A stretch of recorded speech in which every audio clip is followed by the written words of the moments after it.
This KFAN podcast is sponsored by Builders and Remodelers, exclusive Twin Cities provider of Elements Windows. Get the highest quality windows at unmatchable value. Visit buildersandremodelers.com for more details.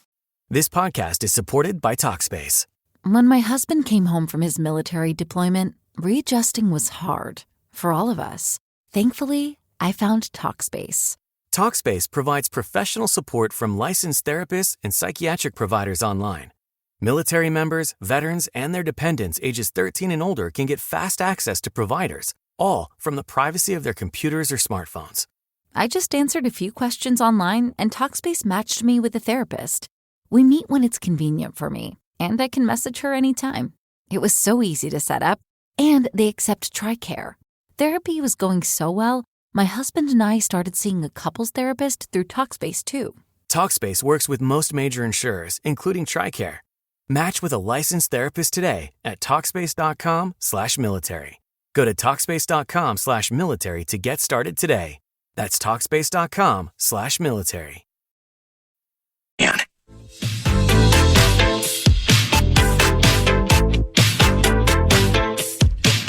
Minnesota Frost are back in the PWHL Championship, and they want you there to cheer them on. Check out our contest page to see how you could win your way into Game 3 to see the Frost in action. Enter now, KFAN.com. Keyword contest. Couple 13-14 past Common Man program. I'm Comedies tend to be the legendary Mark Rosen now joins us in Studio A. Tend to be, of course, is in Master Control. Studio A is also our 651 Carpets Plus Studios, the climate-controlled studios. And before we dive into the game itself, I received this email at 8:24 last night, and I thought I'd read it to you so you can respond to it. It reads as follows. It says, first thing I notice is OKC fans all wear the shirts, even the beautiful people. Rosen could take some notes on what it really means to invest in your team. I always love that. And I tend to agree with that, don't you, tend to be? I mean, if you're going to really invest in your team and 100%. Show your true colors, you wear that white shirt, and you decided not to. The only person in that stadium. I was not the only person in the arena. You didn't see the whole arena. You just saw You were the only one who didn't wear it? No. And in Oklahoma City, you're basically, it's like being in Packer country. You wear that or you get kicked out of the city. Here's what I found interesting. A couple of times coming back from break, it would show like the skyline of the city. Yeah. I thought they just had like saloons and you know. Well, this isn't the Old West. I thought they just had saloons and tack and saddle shops. Right. I had no idea that they actually had buildings like skyscrapers. I was stunned by the whole thing. Well, I mean, I had not been to Oklahoma City. There's never been a reason for me to go there. I think it's rather progressive. And it is? Well, I don't know. This is the only sport they have. They have Oklahoma Sooner football. They got rodeo. They got the rodeo. They do. I'm sure they do. So this is the team that moved from Seattle, obviously. And so, everyone has bought in to the Thunder, especially now. And they not only have obviously the best record in the NBA and number one seed. They have a great future. They got a very young team. They got a zillion draft picks, and they've done it the right way. After Seattle moved there, now there's talk about an expansion team going to Seattle because people have been saying, but A-Rod no, they're not moving the team. That's only last resort. That is only when a city completely says we're not going to do anything. Then the owners are going to allow a team to move because they would all want to move in the same circumstance. They're not going to move. They're not going to allow them to move. But Mark, if the fans stopped going and didn't want to build them a stadium, they would move because it's been done in every other sport. You're right. That's the last resort. They don't want to let them go. I think before that happens, Common, to your point, before they ever got to the point, after all the legislative stuff and whatever other mechanics they have to do to get a new arena, the NBA will probably have decided already to put an expansion team, which will put a lot more money in the pockets of the owners in Seattle and or Vegas. Right, and that's in a perfect world. But but they're going to stick up for them. If all of a sudden the city said, sorry, we're not going to pay for anybody, you're on your own, and fans stop showing up at games, they'd let them go and say, we'll prove a point to everybody else. You either play by our rules or you don't. But no, they certainly don't want to let the team leave. No, they do not. And I don't think too much money involved, and I think their intention is to stay right here. I think you're absolutely correct. Your thoughts on the game? I mean, it started out where the Wolves, they came out ready to go. Yeah, 8-0 lead. They had them on their heels, and then all of a sudden, I thought mini runs back and forth. You get to halftime, a 4-point lead, and the second half was just all OKC. Yeah, I thought a key point was near the end of the first half, and I thought they could have easily had a double-digit lead. Probably should have had a double-digit lead at halftime. Not that would have made the total difference in how they approached the second half, but the signs were there by the end of the first half that things were not working out for them, and especially when they went to their bench. I mean, it's pretty obvious if you watch the game that the athleticism of Oklahoma City and their defensive presence, which has been the best in the NBA, took over. And the only way you can beat that is, here's an idea. Hit an open three once in a while. And they couldn't. They just could not, especially coming off the bench. The guys that you normally, that you rely on to do their thing. Nas had one, right? 0 for 7. No. DiVincenzo had 3 for 12. Yeah. Did Nas have 0 threes? Yes. Wow. He had one. He had one basket. Oh, okay. He made one field goal. DiVincenzo was 3 for 12, and Shea's cousin, 2 for 9.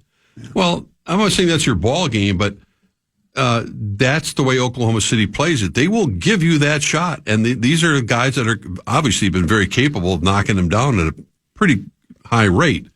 But if you don't make any of them, you got no chance against this team. Yeah. Because they will, as we saw, they'll clog up the middle. They made adjustments against Julius Randle in the second half and had no room to move. It was sort of like watching a running back, trying to run against the Ravens front four, trying to get through that first wave of tacklers. They couldn't. You can't do it. They double and they triple teamed them because they didn't feel like the Wolves were going to be able to beat them on the corners. Right. And I'm sure that'll be the adjustment that Finch will make, and that has to make. I mean, you can't coach guys making 3-pointers. You can talk about it. You can. They're not going to change their ways, but in order for the Wolves to get out of here, which was really their goal, of course, to get a split and come back to Minnesota. When you're playing a higher level team like Oklahoma City, you have got to make those threes. And that was really and you can't turn the ball over. Oh, no. Was it 19 or 21 turnovers? And the more, it just snowballed. Mm-hmm. And, that kind of was the tail of the tape. And listen, all the credit goes to OKC. There's a reason why they won 60-some games this year. And, I got into it a little bit on Twitter with, You did? Well, as it turned out, I don't know if it went viral or what. I've never seen a player, who attracts more falls than SGA. And I meant that, of course, I've watched flopper. People go, have you never seen the floppers? No, I've been watching basketball forever. You go back to, I'm not going to go back to the Oscar Robertson. I'm just talking about guys of this era. Michael Jordan did it. Obviously, LeBron did it. James Harden made it an art form. Embiid has done it. Ant has done it.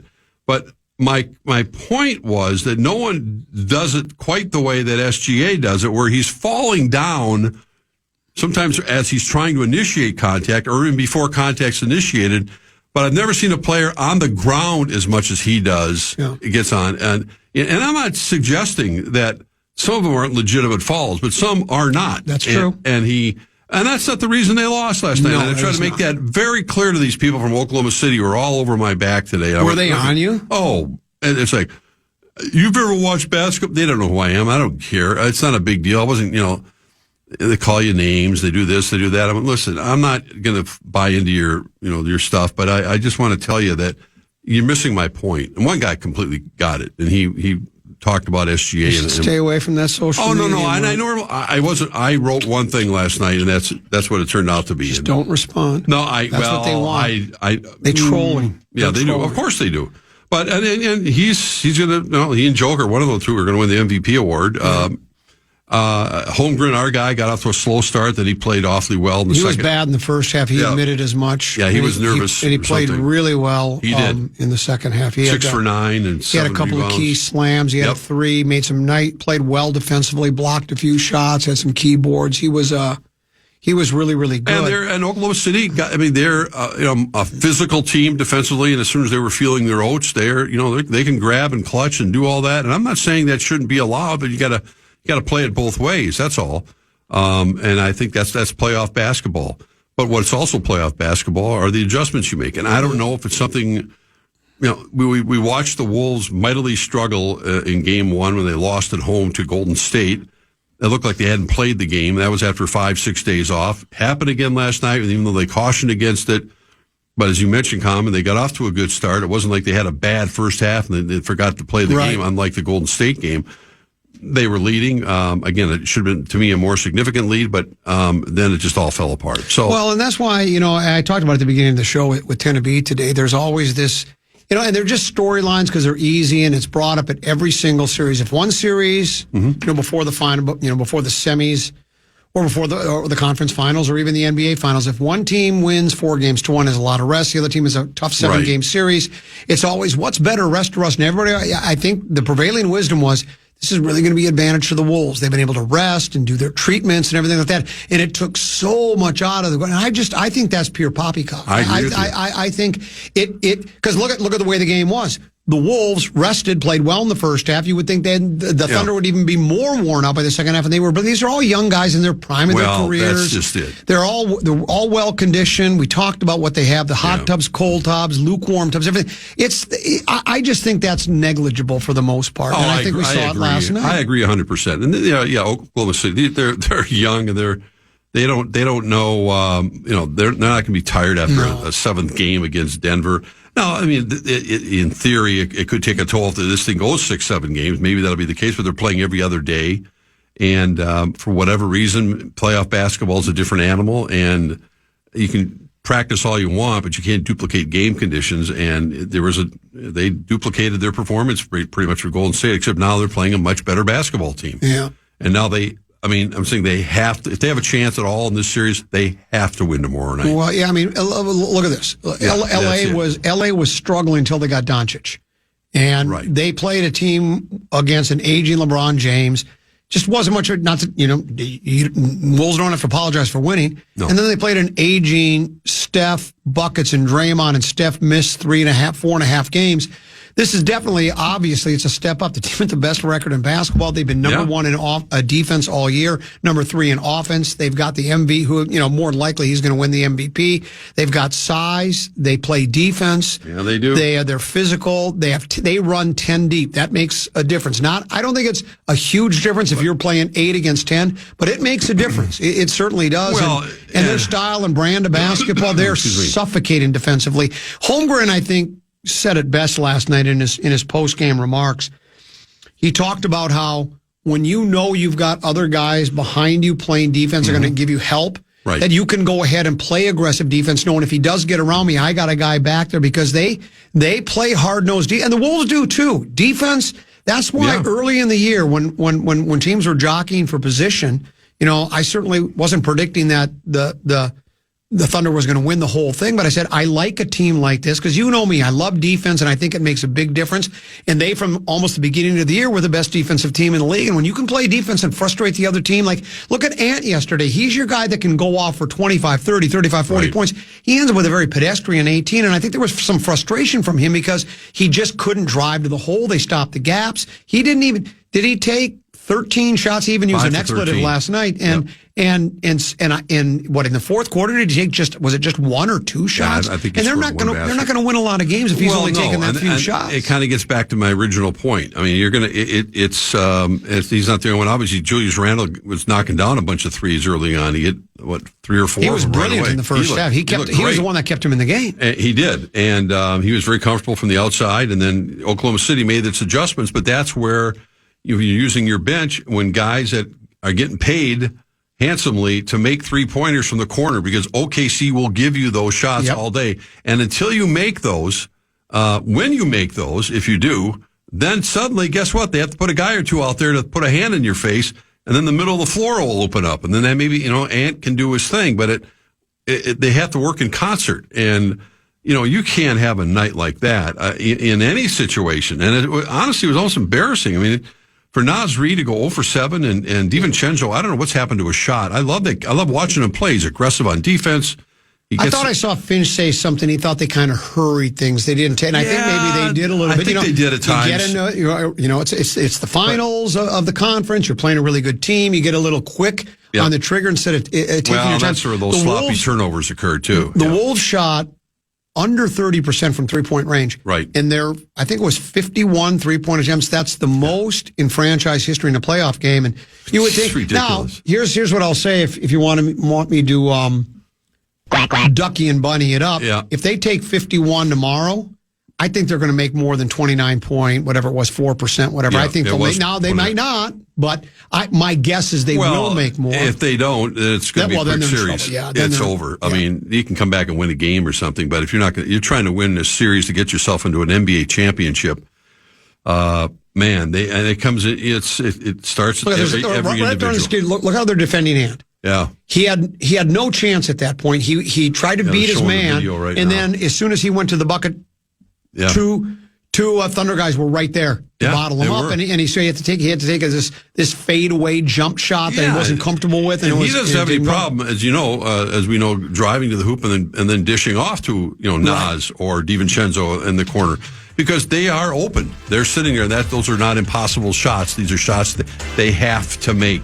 So, and then quit turning the damn ball over at such a high rate. So we'll talk more about the game on the other side of the break. Also, game one of the Eastern Conference Finals. My guy, Bodega Cat. Yeah, tonight. And the New York Knickerbockers will take on the Indiana Pacers. As we go to break, Tenneby's got a keyword. The Fan and BigDeck.com want to give you a shot to win bonus bucks with our national cash contest. Enter the keyword green at KFAN.com now for a shot at winning. The keyword is green. Enter it now at KFAN.com.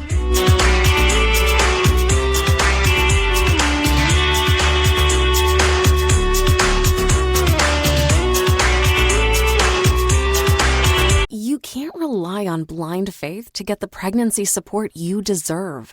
Ritual's Essential Prenatal Multivitamin is the only leading prenatal backed by its own human clinical trial. Essential Prenatal is proven to deliver key nutrients, including folate, biotin, and vitamin D during pregnancy. Get 25% off when you visit ritual.com/clinical. These statements have not been evaluated by the Food and Drug Administration. This product is not intended to diagnose, treat, cure, or prevent any disease. Carboni's Pizzeria wants to fuel your playoff party. Visit one of their 30-plus locations to enjoy delicious food and get ready for the playoff run. Find your nearest Carboni's today at carbonispizza.com. Since the beginning of the playoffs, as I've been consuming a bit more basketball than I normally would, because it's playoff time, get to the Western Conference Finals, get back to me. In talking about the Thunder, a lot of different things. Obviously, potential MVP in SGA, Holmgren, they run 10 deep, blah, blah, best defensive team, all that. The trade they made for, is it Caruso? Alex Caruso for the Bulls. This kid apparently was with the Lakers when they won a title, and he was instrumental, apparently. Last night, and I guess he's done it throughout since he's been with the club, and he's been doing it in the playoffs. He had 2 or 3 key buckets last night. He had a steal. He plays really good defense. I mean, that's one of those tough guys. kid. Yeah, you look at him and you go, now that was an acquisition that and teams make them all the time. The Wolves have done it. Same thing. I mean, the trade they made. Now, DiVincenzo didn't prove it last night, but the addition of him and Randall, I was skeptical. I'll admit that I didn't like the idea of getting rid of a Big Meow, but they did. But that Caruso guy was, again, really good last night. Hartenstein was, picked him up in the Knicks, too. So they've done all the right things and put themselves in a position, also after falling short a year ago. And as I mentioned, they have a ton of draft picks and capital, and they put themselves in a really good position for quite a while to keep this team together. And, it's going to be, and I think we mentioned Chet Holmgren, looked like he had a case of the nerves a little bit at the beginning of the game. They benched him a few times, but like you said, he shrugs it off. I heard his comments before. He goes, "Look, I missed some free throws before. I have to go back in the gym and work on it. I'm not going to sit on the bench and pout." And the coach has a lot of belief in him. And he went in, as you said, he played a lot better in the second half and came up with some really key baskets and rebounds and played like the big, very agile big man that he is, that we've watched since his days at Minnehaha Academy. You're getting ripped again. For what? People are still annoyed that you didn't wear the white shirt. Oh, come on. No, it's what it says. Sure was nice and proper. White out in OKC last night. Funny how you didn't see legendary media personalities like Jed and Jethro foregoing the Okay, Larry Mondello guy. It's not Larry Mondello. Foregoing the provided white T-shirts and instead opting for a pink shirt so everybody would see them sitting in the beautiful people seats. All right.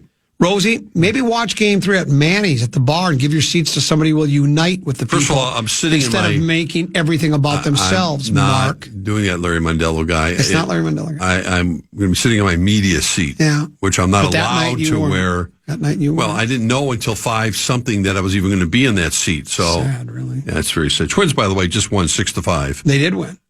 When they blew a 5-2 They doubted Cody Clemens. Cody Clemens, what a story this young man is. Knocked in the game-winning run, doubled in the game-winning run, and 2 for 3 today. I was having a discussion with erstwhile columnist Jim Suhan the other day on my podcast, Rosen Sports Monday.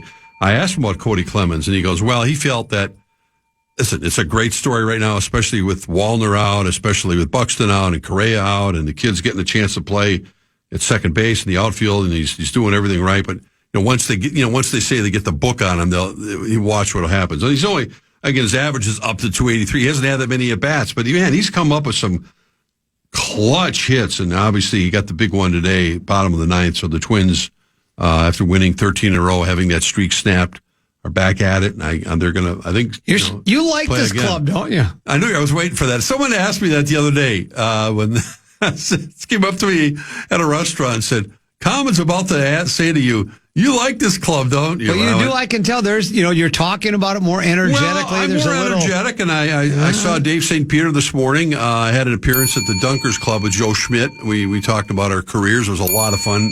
Hanging out with Joe and in our so-called retirement times. And although he's not any more retired than I am, as busy as he is, but I saw Dave St. Peter there, and he's still associated with the Twins, and it's a good thing that he is as a consultant. And obviously, they got this so-called sale that's going to be happening at some point. But yeah, I think they were going to try to get both these games in today after waiting, and obviously they got the first one in, and now I think Paddock, who's might be their best pitcher right now, is going to start game 2 here in a little while. So Twins win, so they're 27-21 after that. By the way, Clemens got the walk-off double, and they showed him on whatever the Twins TV is we're watching now. Being interviewed, and of course they are going to do the water bath. Oh God, it's 49 degrees there. Don't give him a water bath. He'll don't get do pneumonia. that. They're not healthy enough. I hope they're changing uniforms too before the second game, because otherwise his is drenched. Yeah, they probably will be doing that if he's going to play. So, Tenneby, I think this is directed at you. Yeah. As the selection and seating committee for the program password says, are you telling me Cesario and Fresh Charlie wouldn't be better than Falmus? Wow. You're probably right. Maybe more entertaining, too, because as we remember, Cesario had a way of getting under people's skin during the game. He's 1-0. He won his game. That. And Fresh Charlie, he's he's a little controversial. He questions authority. Those two together would be... Man. That would be like the old 75-76 Philadelphia Flyers. That's some bully ball, Broad Street bullies. You could definitely argue there's a lot of teams that would be better than Falness and Must that should be in the tournament. What you can't argue is once the tournament is set that they are the 8th seed. Yeah. That can't be disputed. You cannot dispute that at all. It was also, they made fewer halftime adjustments than the Wolves did. Very good. Yeah, it's maybe one cheap shot of the day. There was one other text message I want to get to. They scored about as well as Naz Reid and Dante DiVincenzo did, though. That's funny. Give yourself a rim shot and do a few more, because I do want to get to a text message at the very beginning of the show. I should have highlighted it because I knew I'd go back to it. But it was in regards to, a lot of people are bitter with SGA. I know it. It's the league, though. You shouldn't be bitter with him. He's yes. If they're going to call him, he should keep doing it. Yeah. And he is. There was one, and I want to find it because just the way he said it was. Go ahead. You guys just talk about something. Well, I get Tana to your point, and I know you tweeted about it last night as well. There are a couple of those videos when they show where he's initiating this stuff, and he's falling down in front of Jade McDaniel, and McDaniel's looking around going, why did I just get called for a foul? And it's an art form. I mean, he's really good at it, and he's a hellacious basketball player. Everyone knows it. There's not taking anything away from his skill set, but it's just amazing to me. He reminds me of a kid who's kind of growing up on the playground, and there was always one kid in the neighborhood who, he would fall down. I would be that kid often. I would fall down and skin my knees. And he's a strong young man. And I don't know why the officials get fooled by it. Does he legitimately get fouled? Absolutely. But there are many times when some of those are obvious live, though, right? Like how many times do you see people rip the officiating, but it's because you got the slow motion replay. Right. You got a second look at it. Exactly. Some of these you can tell live that is not a foul, and you don't even need a replay. Yeah. Like the one, Jade McDaniels, he literally broke his ankles. McDaniels falls backwards. Correct. And got called for a foul. It's like he didn't even touch him. He got burned on it. I thought he made contact. Yeah. That's what I saw. But, and Finch knew this going in. He talked about it beforehand, and his message to the team is loud and clear. I mean, you got to move on to the next play. I mean, Edwards got a technical because he, flipped the ball towards SGA when he was on the ground, and we've seen other players kind of mock him as well. And, other than that, it didn't seem like there was a lot.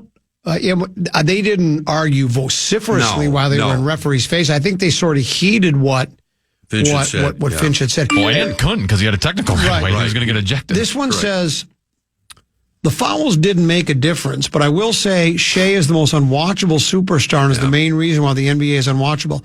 I guarantee you, if Shea was playing for the Wolves, that text would never have been sent. Probably. That's just somebody that's envious, jealous, bitter. If Ant would have performed the same way, they would have talked about how wonderful it is. Just, were there questionable fouls? There are in every single game. It happens. It happens with all the superstar players. It really does. I'm just telling you, they got beat by 30 points in the second half, and most of the fouls that were called on Shea, they were earlier in the game. They were, and that's the actual, and that's the point. That's what we talked about at the beginning, in the middle, and is the fact that if the Wolves don't make those 3-point shots, and the Wolves were playing really well early in the game. It wasn't like, oh man, this layout, they look rusty. That's how they played rusty coming out of the first game against Golden State. They did not play like that at the beginning of last night's game.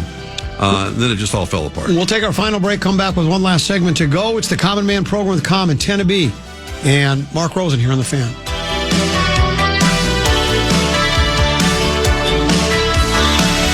Did you know that many products for pregnant women do not have their own clinical trials for safety or efficacy? That's because pregnant women are often excluded from clinical studies. Ritual is aiming to set a new standard with their Essential Prenatal Multivitamin. It's the #1 best-selling prenatal and the only leading prenatal backed by its own human clinical trial.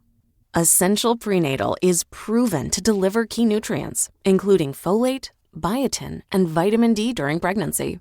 Moms taking Essential Prenatal had a lower overall cortisol level during pregnancy than those taking a leading prenatal. Plus, it's designed to be gentle on the stomach.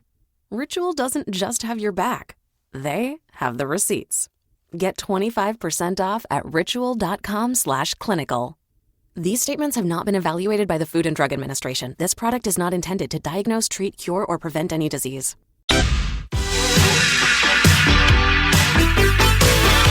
Thanks to friends at Unreal, you can restock your wardrobe with Unreal Golf Apparel this year, just like Common. Register to win up to $1,000 in Unreal Golf Apparel on our contest page. One lucky winner will restock their closet with amazing golf apparel thanks to Unreal. That's KFAN.com. Keyword contest to enter today.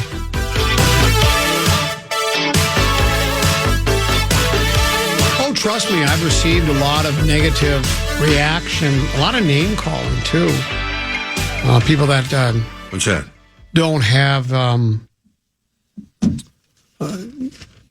adult approach. They can't handle their emotions, so they start name calling. And because the truth of the matter is, and I get it. I mean, you're so starved for a world championship in this town.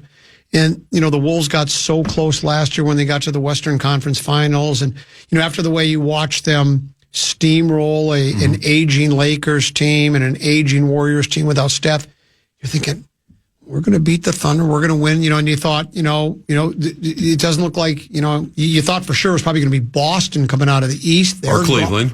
They're both gone. Right. So you're thinking, we're going to win it all. And then you see what happens last night, and you're desperate for it. You have to grab at, so it can't just be, they just got beat by the better team last night. Now, it could still change, but last night, they got beat by the better team. They played a better basketball game overall. So then when the host of a show criticizes the team, says, yeah, like always, there were fouls that occurred that probably weren't fouls. I've talked about it for years on this show. Basketball is an imperfect sport. There are going to be fouls that are phantom fouls that the ref didn't see. He thought he saw something that he didn't see. It goes both ways. You could say it was lopsided toward the Thunder last night if you want. If you want, go ahead. That's fine. But they're just so desperate for a championship. They're grasping at straws, and they're blaming me. You're hard to listen to when you talk like this.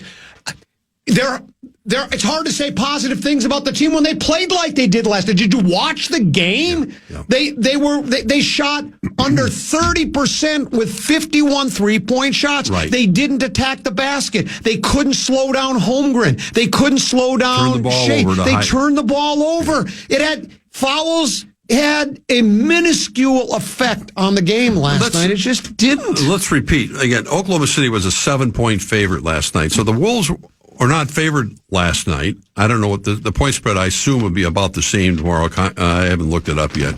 I assume it would be about the same. But the whole idea is, you want to go into Oklahoma City and try to get a split.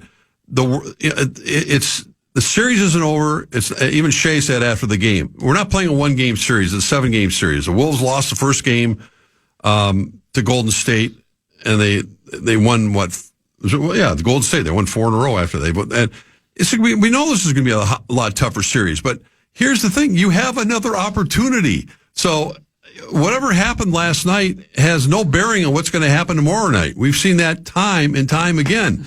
And in order for the Wolves to be competitive, to not get embarrassed, I mean, it's as simple as I said, you got to start guys who are getting paid to make 3-point shots, at least at a higher rate than they did last night.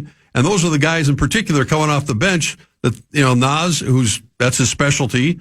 DiVincenzo, who's been hot and cold, mostly cold lately, shooting the threes. That's his calling card. And Nickeil Alexander-Walker. And occasionally, obviously, Ant's going to take his shots. Randall was very good. But that's what Oklahoma City is giving you, and you have to take it. And that will enable Ant in particular. You can't force it to have him go drive through 3-4 guys like he did against Golden State and the Lakers. They're going to clog up the middle. There's 2 big guys, and Caruso and whomever else is going to be fronting him, trying to, when Ant's getting the lane to try to draw fouls. We'll see. We'll have a whole different discussion after tomorrow night's game. Every game takes on a personality of its own, and tomorrow night's game will be that way. The first half, I think he came out of it going, they should have had a bigger lead, but they're up by 4. They came out. Randall looks incredible. I like their chances right now. I think everybody felt that way, even at halftime last night. How could you not? Yeah, you had to. Yeah. Here's a couple of those text messages. I think I may have read one or both of these earlier in the show. It says, Ant's game is much more pleasing to watch compared to SGA's. Foul baiting to pick up free throws, then hitting step backs once our defenders give him more space for fear of breathing on him. And again, I'll say to that text messenger, if SGA played for the Wolves and did that, you'd be going, God, that's so much fun to watch him. He baits those guys into fouls and he hits those step back threes. He's got them guessing. They don't know if they're coming or going. He's a brilliant player. That's what you would be saying. Here's another one. Ant's game is much more pleasing to watch compared to SGA. So now he's talking about pleasing to watch. What do you want? Pleasure watching a game, or do you want your team to win? Foul baiting to pick up free throws and hitting step backs once our defenders give him more space for fear of breathing on him. Well, if that worked all the time, everybody would be doing it. And he's got an abundance of talent. We know that. And I pointed out a number of times already, again, last night. And I'm not the only one. I think even really neutral observers of the NBA said it's not a fun watch, basically, when he's doing that. But that's his game, and we saw in the first half last night. It's a fun watch if he plays for your team. If you're an OKC fan, you love it. When the Wolves, when the clock is winding down under 5 seconds for the shot clock, and he's in position, when the Wolves are got to have a good defense in front of him, and he can't move, he was missing last night. He made more foul shots in the first half than he did field goals, and I thought, I think he was like 2 for 11 or something in the first half. So that's the kind of defense you can try to throw at him. And the way you keep him in that same area is you got to make your shots of your own. because once Oklahoma City's defense gets dialed in and they're picking up those loose rebounds on those missed shots and start running the break, and it just snowballs. And it doesn't matter. And it doesn't matter if they lost by 4 or 24. It just doesn't. It doesn't have any meaning about any significance about what's going to happen tomorrow night. Tonight, Game 1, Eastern Conference Finals, Bodega Cat and Brunson Burner. And Brunson gets a lot of heat for his flopping around. They will take on the Indiana Pacers. Your thoughts? Well, I think I give Indiana a slight edge, talent-wise, over New York. I mean, it's a really close series, I think, and I just think the emotional edge has got to go to the Knicks. I mean, Brunson is playing as clutch as anyone in basketball, and he's got a good supporting cast. Halliburton obviously is playing terrific for Indiana, and he's got a good supporting cast. Knicks are slight favorites tonight. Indiana, is riding high right now, and I kind of like their chances. I'm glad. I think for the most part everybody's healthy, so it should be a hell of a series. But it's kind of interesting that those games are being televised by TNT, and Reggie Miller is walking back into Madison Square Garden. Isn't that funny? Famous choke sign and the most hated man in New York. Didn't he have like 8 points in a 9-second span? Every time they show those highlights, it's like, what in the hell? So he's doing the game with our friend Kevin Harlan tonight, and it's kind of must-see TV. And what Reggie's probably going to have more security around him than anybody else, and all the stars that are going to be out in Madison Square Garden, the Ben Stillers and all the Timothy Chalamets and all the people that are going to be out there tonight, courtside. Miller probably needs a lot more security walking into the Garden because of who he is and what he did in New York and his hatred of the Knicks. It's going to be must-see TV, as they say, if you're a fan. You're a big, I know you're a big fan of the Tush Push. You love it, and so you're just delighted that the National Football League is going to let the Tush Push go another year. Yeah, there was a vote over here in Minneapolis today. All the owners are in town at the Omni out at Vikings Lake Park, and they did vote to have it come back. I don't know what the total tally was. I think the Packers were the team that brought it to the attention of everyone, saying we want this thing out of here. But I think the general consensus obviously was from ownership that it's still, and even though the Eagles are the team that uses it more, I think Buffalo is second. Buffalo, by the way, I guess was announced today they're going to be the subject of Hard Knocks this year, if you are so inclined to watch that show. But the Eagles, we know with Jalen Hurts and Jason Kelce, I guess, flew in to present his side, even though he's retired now, of the pros of that. Obviously anybody can do it. I mean, it's open. It's not an Eagles play. It's any other team wants to try. You're more than welcome. So, yeah, I mean, I think they still haven't had any other major announcements with the kickoff rule, and I know there's that kind of a different onside kick. I think you can try onside kicks now anytime, but you have to announce it to your opponent, announce it to everyone. Right. You're going to try the onside kick. Where last year it was just if you were trailing, and what was there one that was successful last year? I think maybe one or two. So I think the kick return would be that rule has changed a little bit this year. Where they're going to put the ball at the 35-yard line. So I don't know.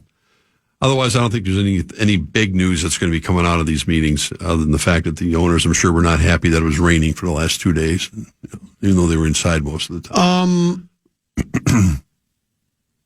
They also decided, I guess, Detroit, the Kitties withdrew their request to have a reseed kind of a thing. Remember I did hear about it. So they're not going to do that. Now, your thoughts? Well, yeah, I think we're talking about the playoff situation because the Vikings last year had obviously a better record than the Rams, yet in theory they had they played the game, as it turns out, they played the game in Arizona. But I think that's a cyclical thing, and it goes, and it's year by year, season by season.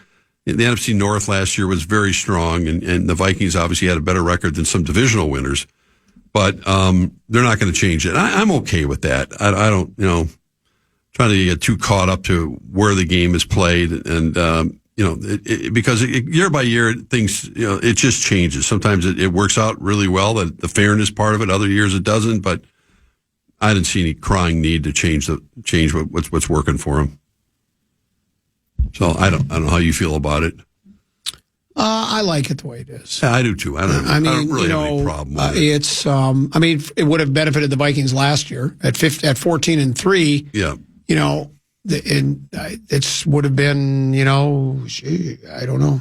I think, but wasn't the reseeding only going to be after the first round? After the first round, yeah. So I guess it wouldn't have made that much of a difference. No, I would have given them a home game. Yes, they would have been the 3 seed as opposed to when they end up as 5. Right. Correct. A home game. Tiny Joe Nelson used to work at this radio station. He did. Still works in town for Bring Me the News. He broke down. Now again, he covers the Wolves. Mm-hmm. He broke down the 13 fouls against Shea. 7 of them controversial. Some of the 7 were flat out awful calls. Number 1, pump fake, got Gobert in the air, good call. Bullied into Mike Conley and got a call, debatable, but fair enough. Drove into traffic and McDaniels touched his back, bad call. Did he touch his back? Mm-hmm. He touched his back. Drove and shot into Randall's extended elbow, debatable, but Randall didn't complain. Bumped by McDaniels as McDaniels was squeezed by Holmgren's moving screen on the sideline. Could have been a whistle on Holmgren instead. He tripped and Edwards was called for standing over him, bad call. McDaniels called for tripping over SGA's extended foot, bad call. He and Edwards collide while going for loose ball, debatable since it was incidental. DiVincenzo called for reaching in as SGA backed him down, good call. Right. Walker called for a foul when SGA tripped on his own. The call was overturned. Right, that's when they did challenge. And one late third when he was. I don't know why that one wasn't a traveling, though. I don't either. And once you call it that it wasn't a foul, then it's a travel. Right. And one late third quarter when he was grazed by Edwards, bad call. Crumbles to the court while driving on McDaniels, bad call. McDaniels called for reaching in, good call. So there you go. Well, yes. I don't know if I would have analyzed it exactly like that, but, look, there are calls, and we won't reiterate it again. It could change completely tomorrow night, too.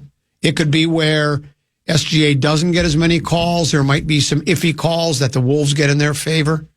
It's not as though the Wolves have never had a game in which they were the benefactors of iffy calls. It happens to all the teams. I don't know what, if any, effect that ankle turn when Ant went in for a layup and he stepped on someone's foot or something. He said after the game, nothing at all. That's what he said. He went back to the locker room, and I don't think he's had some ankle problems, but he manages to bounce back. But he needs to come back with an Ant type game. The ballyhooed aspect of this is Ant's moment. If he wants to raise his star, to be the so-called face of the NBA. He's 3 years younger than Shea, and I think we all know that he's got growing to do yet, and even in his own game.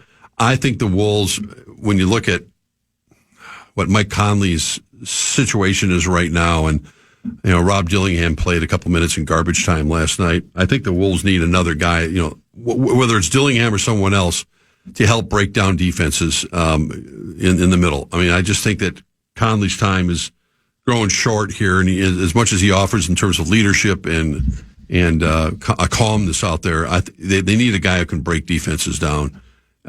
Terrence Shannon can, but he's just too inexperienced right now, I think, in a situation like that. Dillingham can, but again, a rookie. But I'll be anxious to see what Tim Conley feels going forward, as far as improving, taking the next step with this team when it's all said and done. And I think that's an area that they have to look at, that you see. Not everyone's going to get a SGA, obviously, but they're hurting a little bit in that department. And that's where Ant, has to be the catch-all for everything. He's got to be the leader. He's got to be the three-point shooter. He's led the league in three-point shots.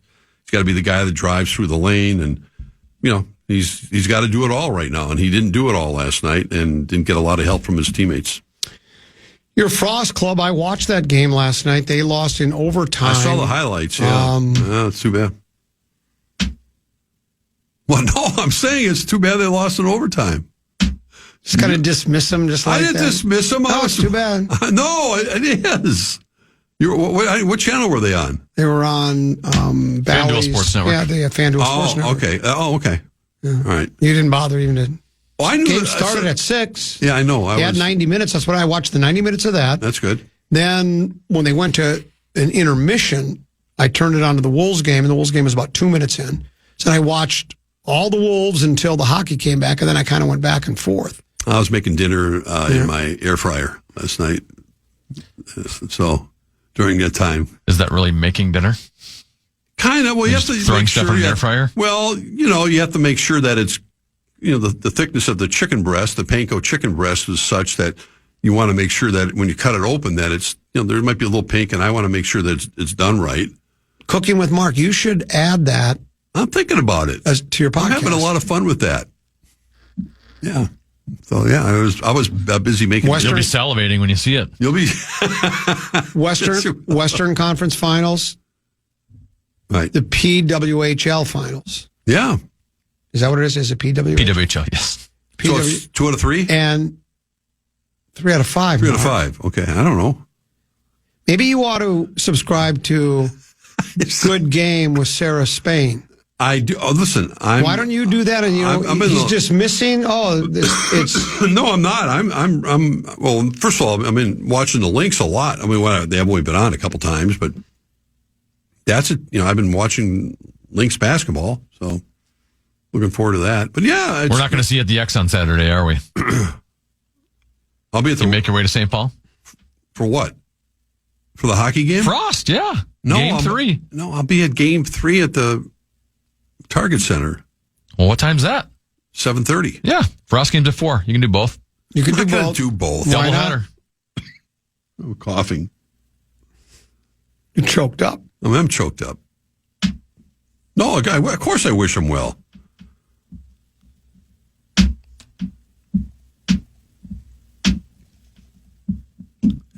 Somebody said, I love this. And then I just love getting them going. He writes, the NBA allows marginal contact, so no, it would not be a foul. How about actually know the rules before you start commenting on it?